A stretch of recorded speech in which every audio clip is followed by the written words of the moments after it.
You're on. Okay. Shalom. Hi, I'm Levi Shore. I want to welcome everyone to the very first episode of Sweet and Good Torah. So where did the name Sweet and Good Torah come from? It actually came from my wife, who came up with a catering company, and on Rosh Hashanah, we say you should have a good and sweet new year. And my wife liked it, and she reversed it, and she made Sweet and Good Catering. So then, as my wife was doing the Gashmias, the physical substance, I decided I'm going to try to do Sweet and Good Torah, the spiritual substance. So, hope everyone out there enjoys it, and here we go.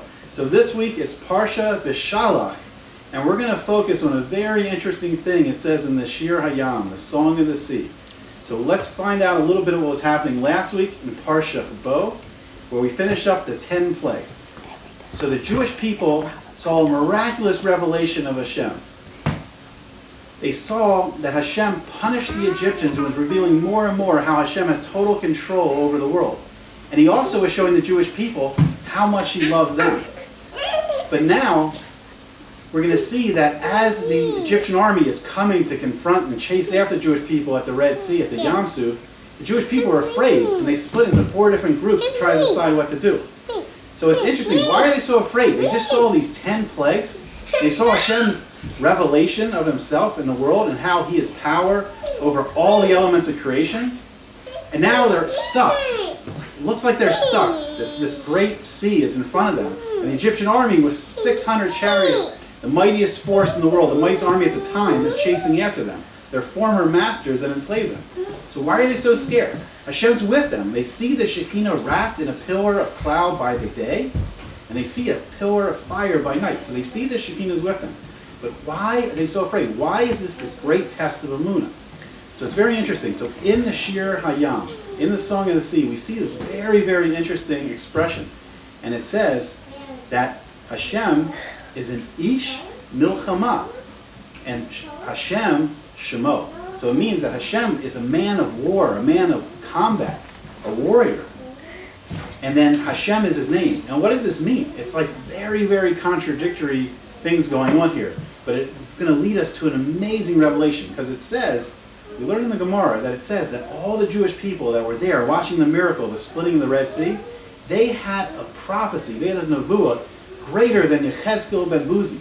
Now Yechezkel, or Ezekiel as he's called in English, he was the one that saw the vision of the Merkava, of the chariot and Shemayim in heaven, which is considered one of the highest visions of any prophecy. Yet all the Jewish people watching the sea split, and then the Midrash says it split into 12 tunnels, 12 miraculous tunnels, one for each tribe, and the water itself formed to look like brick walls, or beautiful walls, and there was windows in between where they could see each other, they could see the fish and all the animals swimming inside, and the land was completely dry. The bottom of the sea was completely dry. It's called the Yabasha for them. It was completely dry, and it was miraculous. And when someone got hungry, there was trees that sprouted up and gave them fruit to eat. And if they were thirsty, water would come. Beautiful spring water would come and they could drink. So they saw these miraculous things after they went into the sea. But they were scared confronting that army. So I think we can imagine, like in today's age, we see these very, very powerful armies. We see incredible weapons like atomic, hydrogen weapons. We see advanced fighter pilots, and we see mighty aircraft carriers. And I think if we were, Chas v'shalom, if we were confronted with these armies coming at us, even if we had just experienced great miracles, we would feel a little bit of a test in our mood. Like, is Hashem really with us or not? We would feel that test. But what happened that they saw that Hashem was this Ish Milchamah, a man of war, and Hashem is name? What does that mean? Okay, so let's go into it. So Rashi tells us Ish Milchamah means he was the Baal Milchamos. He was the master of wars. But this expression, Ish, is very strange. A man? Because clearly we know from the Torah, Hashem is not a man. We say, there's a mitzvah every day to say in the morning and say at night, the Kriya Shema, the Shema Yisrael. We say, Shema Yisrael, Hashem Elokeinu, Hashem Echad. We say twice a day that listen Israel, listen, that Hashem is one. He is one infinite united being. There's no division in him. And Hashem is our God. He's our God that protects us and watches over us. And Hashem is one. There's no division. It's an infinite thing. The Kabbalah calls Hashem the Ein Sof, without end, the infinite. So we see very clearly in many sources of the Torah, that our conception of Hashem is this infinite being and not a man. So it's interesting that the Torah uses this expression. Also, one of our 13 principles that we learned from Rambam, Rabbi Moshe ben Maimon, the Maimonides. The Rambam teaches us in his 13 principles. These are the core principles of Judaism.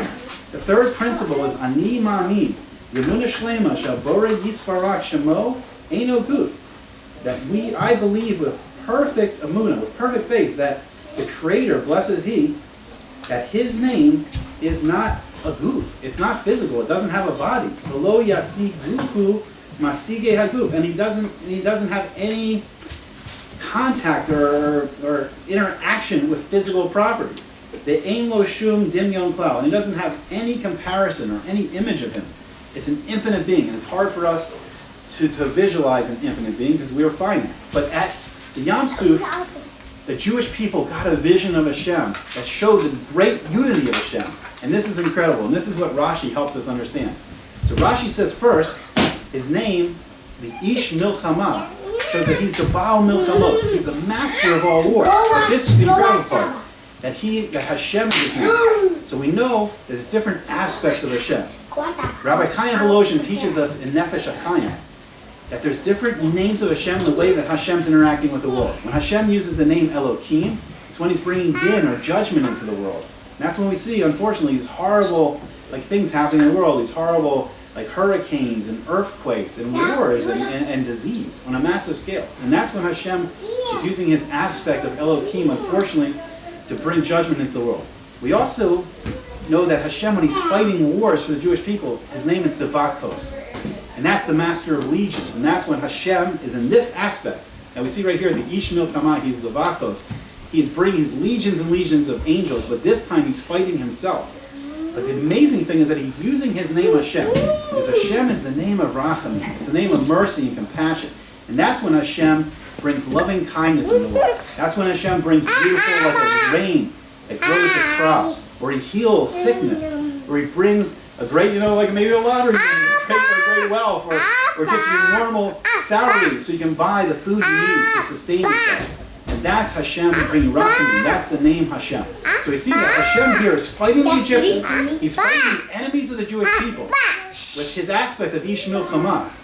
But the amazing thing we learn from the Mechilta is that he's also doing this with the name Hashem, with great mercy. And the Mechilta says at the same time Hashem was doing this, at the same time Hashem was killing and bringing judgment against the Egyptians, at the Yam Suf, at that very same moment Hashem was sustaining all the rest of the world with his name Hashem. And we see this amazing unity and this infinite quality of Hashem in this very simple expression, Ish Milchamah, Hashem Shemo. And that's why the Jewish people of the Yam Suf had this amazing vision, this nevuah, this prophecy of Hashem, that the Gemara tells us is greater than the Navi Yechezkel ben Buzi, Ezekiel. I hope you enjoyed the very first episode of Sweet Good Torah. Hopefully, this Hashem will have many more episodes for you.